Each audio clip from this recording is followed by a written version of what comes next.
কারণে আল্লাহ তাআলা কইরা ইল্লা শুধু তোমরা আমার ইবাদত করো। আল্লাহ তাআলা বলেন আল্লাহু লা ইলাহা ইল্লা হুয়াল হাইয়ুল কাইয়্যুম।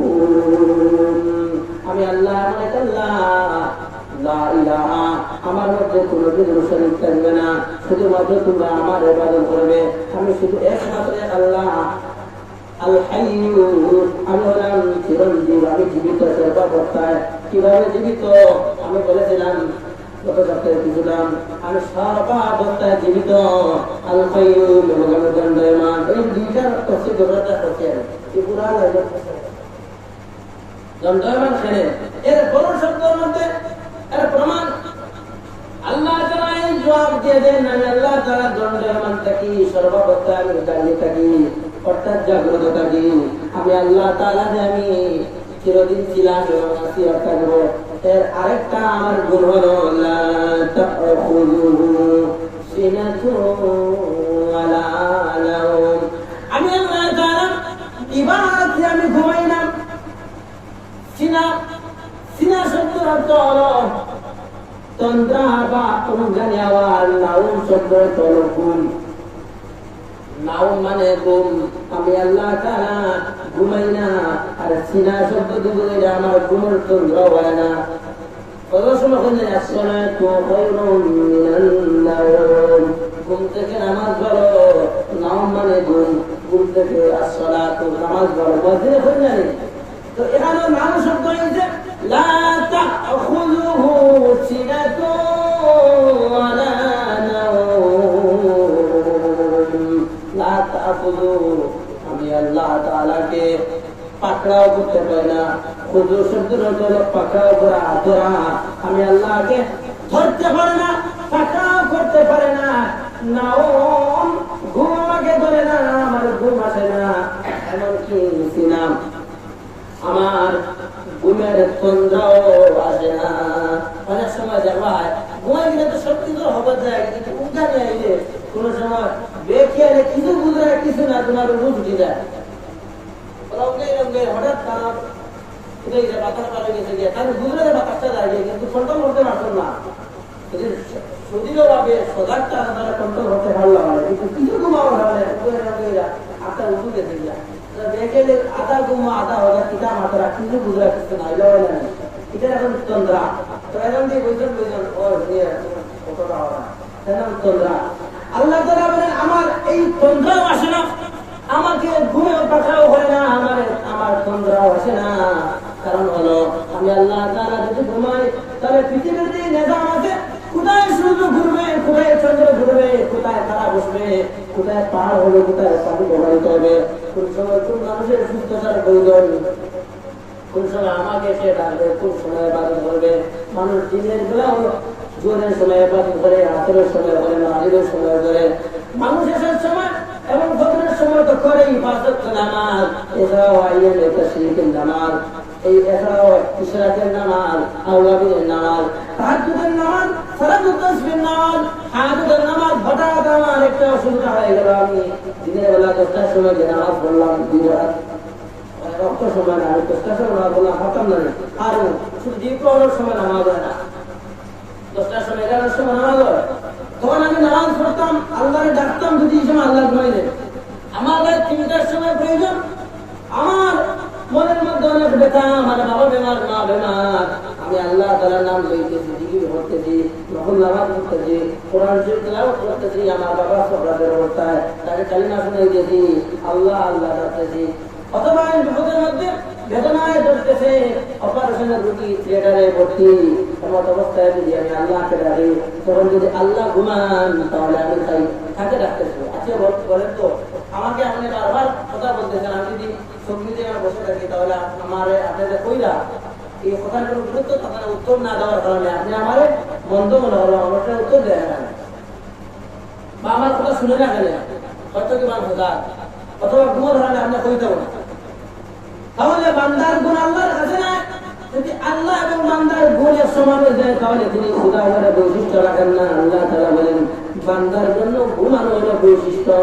আমি আল্লাহ তাআলা وجعلنا الليل لباسا রাত্রিবেলা দিয়েছি বান্দার জন্য ঘুমানোর জন্য বান্দার আমি রাত্রিবেলা দিয়েছি তার জন্য রাত্রিতে ঘুমায় وجعلنا النهار معاشا আর দিন দিয়েছি যেন কাজ করে তাহলে এই ঘুমাই বন্ধ করে যখন আর কাজ করবার দিন আমরা সারাদিন ঘুমাই বদলার সময় আর সারা ঘুমাই দিব আল্লাহর নেতা পড়াইয়া তবু তো ঘুমাই লাগে না তবু দিনকে রাইতে পড়তে তো ঘুমাই লাগে না না ঘুমাই অবস্থা খারাপ হয়ে যায়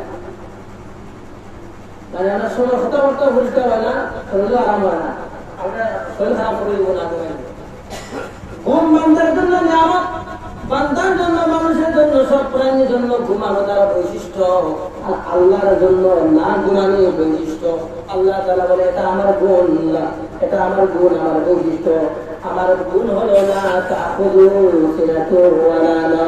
আমি আল্লাহ তাআলা ঘুমাই না ঘুম আমাকে পাকড়াও করে না এবং এর তন্দ্রাও আসে না আমি আল্লাহ তাআলা এমন গুণে গুণান্বিত হয়ে ঘুমাইলাম আল্লাহ তাআলা ঘুমাবে না কুঞ্জানি হয় না আল্লাহ তাআলা চিরদিন ছিলেন এবং আছেন আর থাকবেন হাই চিরঞ্জীব আল কাইয়ুম আল্লাহ তাআলা দণ্ডায়মান আল্লাহ তাআলা মজবুত সর্বাবস্থা আল্লাহ তাআলা দণ্ডায়মান আল্লাহু লা ইলাহা আল্লাহর সাথে কোনো শরীক থাকতো না এমন তিনি আল্লাহ মক্কা ভাষাটা বুঝাই দিয়েছেন আরো গুণ লাগে মক্কা লাহু মা ফিস সামাওয়াতি ওয়া মা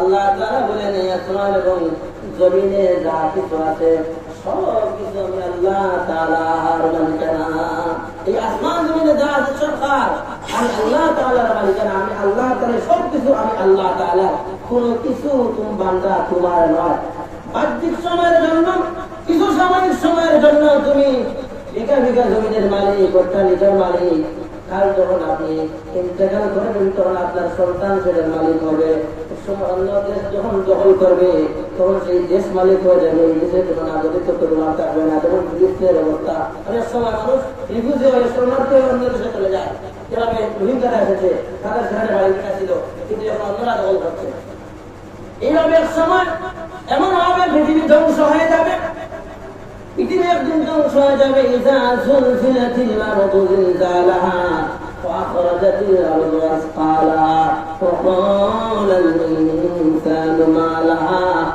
يومئذ تحدث أخبارها يومئذ تحدث মাটি কথা বলবে أخبارها মাটি খবর দিবে মাটি তোমার দুঃখরা বলবে আপনি এই জমিনের মধ্যে গিয়ে আইল কাটলেন অন্যের জায়গা দখল করলেন সেই জমিন বলবে সে মুহাদ্দিস হয়ে সে বলবে আল্লাহ আমি জমিনকে সে দখল করেছে অন্যের মালিকানা থেকে আমি জমিনের উপরে নাচ গান করেছে আমি জমিনের উপরে লাফালাফি করেছে মিথ্যা কথা বলেছে গীবত করেছে অনেক গুনার কাজ করেছে কত গুনার কাজ আছে সব জমিনের উপরে না নিচে হয় জমিনের উপরে হয় জমিন আর কিয়ামতের দিন কথা বলবে তোমার বিরুদ্ধে সাক্ষী দিবে তাহলে এই জমিন তোমার মনে হচ্ছে তো সেই জমিন তোমার জন্য কিয়ামতের দিন কাল হয়ে দাঁড়াবে সেই জমিনের আসল মালিকানা হার আল্লাহ তাআলা একদিন যখন সবকিছু ধ্বংস হয়ে যাবে তখন মানুষগুলো অসহায় হয়ে যাবে মানুষের কোনো সীমা মানুষের কোনো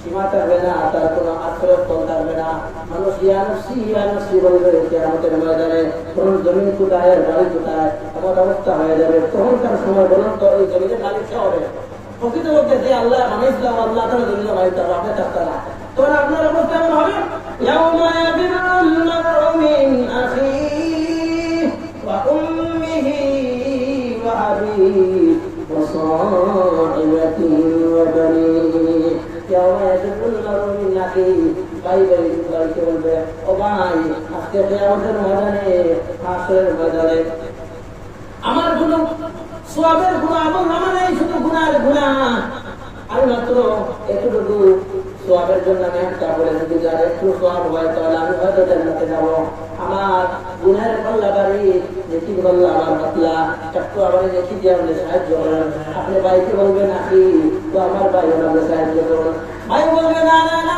আমি তোমাকে চিনি না আমার জন্য পৃথিবীর বুকে ভাই ছিল না কিন্তু প্রকৃতপক্ষে ভাই ছিল আমরা অনেক সময় নিজের ভাই মার্কেটের ভাই না হলেও ধর্মের ভাই বলে সাহায্য করি না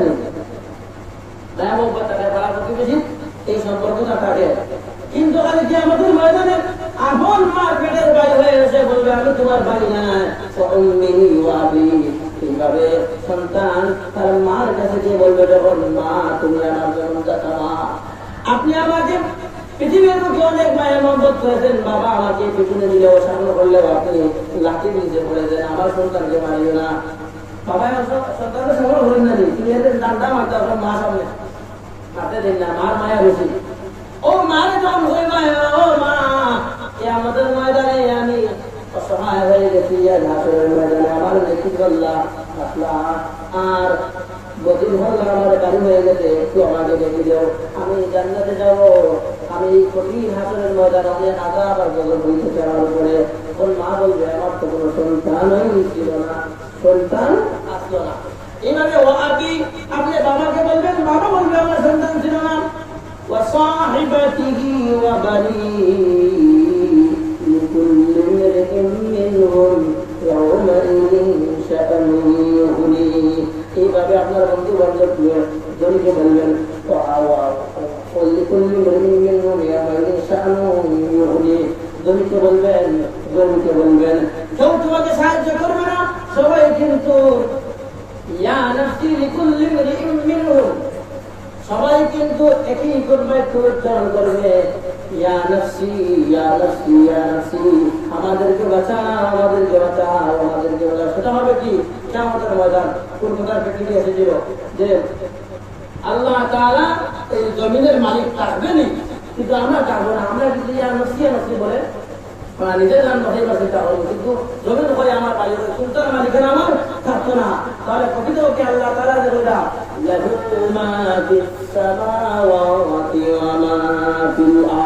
আমি আল্লাহ তাআলা এই আসমান ভূমণ্ডল আসমান জমিনের মালিক আমি আল্লাহ তাআলা। তাহলে এই কথার প্রকৃত প্রমাণ সেদিন আসবে যেদিন কিয়ামত সংঘটিত হয়ে যাবে। এই কথাটা আল্লাহ তাআলা বুঝেছেন। এই আসমান জমিনের মালিক যে তুমি আল্লাহ, সেহেতু এই জমিনের মধ্যে বিধান চলবে, আইন চলবে, নিয়ম চলবে আল্লাহ তাআলার। আল্লাহর জমিনে আল্লাহর নিজাম, আল্লাহ তাআলার জমিন যেহেতু নিজাম চলবে, আইন চলবে আল্লাহ তাআলার, মানুষের বানানো আইন চলবে না।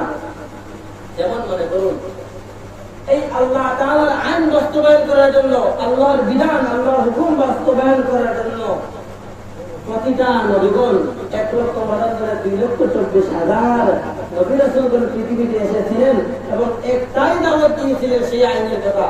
সবাই বলেছেন ইয়া কওমি আ'বুদুল্লাহা মা লাকুম মিন ইলাহিন গায়রুহু। প্রতিটা নবীগণ সবাই বলেছেন ইয়া কওমি, হে আমার কওম। একটা মাসলা কেউ দাঁড়া, হে আমার কওম বলতেন, মানে জাতি। তাহলে বোঝা গেল প্রতি নবীর দাওয়াত দিয়েছেন, ঠিক আছে, তারা কওমের জাতির দাওয়াত দিয়েছেন। বাঙালি মনোহরকে আর বাঙালি হবে না, কারণ বাঙালি হলো দাওয়াত দিয়েছেন নিজের ভাষাভাষীরা, ভাষা যারা বোঝে, নিজের গোত্র, নিজের গোষ্ঠীর লগিয়া, নিজের গোত্রের লগি, নিজের দেশের লগি, এক একটা দেশে এক একটা গোত্রে এক একটা পরিবেশের মধ্যে এক একজন নবী আল্লাহ তাআলা পাঠাইছেন। এর লগিয়া তারা বলছে ইয়া কওমি, হে আমার কওম। আর আমরা নবী ইয়া কওমি বলছি না, ইয়া আইয়ুহান নাস কুলু লা ইলাহা ইল্লাল্লাহ, হে মানুষ সকল তোমরা বলো লা ইলাহা ইল্লাল্লাহ। মানে মানুষ মানে সব মানুষের, কাফির মুশরিক খ্রিস্টান হিন্দু মুসলমান সবাইকে আল্লাহর নবী দাওয়াত দিয়েছে মানুষ বলে। তাহলে বুঝা গেল আমাদের নবী হলেন বিশ্ব নবী, এই কথাটা। আর সব বাচ্চাকে সব নবী হল কওমের জন্য নবী। এই জন্য আল্লাহ তাআলা কোরআনের মধ্যে বলেন ইয়া কওমি আ'বুদুল্লাহা মা লাকুম মিন ইলাহিন গায়রুহু। হে আমার জাতি তোমরা বলেন ইয়াবুদুল্লাহ, ইয়া কওমি আ'বুদুল্লাহ, হে আমার জাতি তোমরা ইবাদত করো এক আল্লাহ তাআলার। মা লাকুম মিন ইলাহিন গায়রুহু, এই আল্লাহর সাথে কাউকে তোমরা শরীক করিও না। এই দাওয়াতটা কিন্তু সব নবী বলে দিয়েছেন। আর এই কথাটা আল্লাহ তাআলা এই আয়াতুল কুরসির মধ্যে লা ইলাহা বলে আল্লাহ তাআলা বান্দাকে বলে দিলেন আমি আল্লাহর সাথে কোনো শরীক নাই। আর এই লা ইলাহা কিন্তু কালিমা নিয়ে আসা হয়েছে, কালিমা তাইয়্যিবা যেটা, এটা কিন্তু আলাদা কোনো কিছু নয়, এটা কোরআন থেকে বানানো হয়েছে। আল্লাহ রাব্বুল আলামিন এই আয়াতুল কুরসির মধ্যে বলেন লা ইলাহা, আবার অন্য সূরাতুল মুহাম্মাদের মধ্যে বলেন মুহাম্মাদুর রাসূলুল্লাহ লা ইলাহা ইল্লাল্লাহ। আর সেখানে মুহাম্মাদুর রাসূলুল্লাহ এর জায়গায় এক টুকরা ছিলাইনে কালিমা। তাহলে মুহাম্মাদুর রাসূলুল্লাহ আল্লাহ তাআলার নবীটা স্বীকৃতি দেওয়া, স্বীকার করা, বিশ্বাস করা, মানা, আর আল্লাহ তাআলার ঈমান আনা, দুটোটা মিলে কালিমা। আর এই কালিমার মাধ্যমে মানুষ ইসলামের প্রথম ভিত্তিটা এটা মানার মাধ্যমে মানুষ মুসলমান হয়। তাহলে কালিমাটা কোরআন শরীফের বাইরে নেই, এটা কোরআন থেকে আইছে।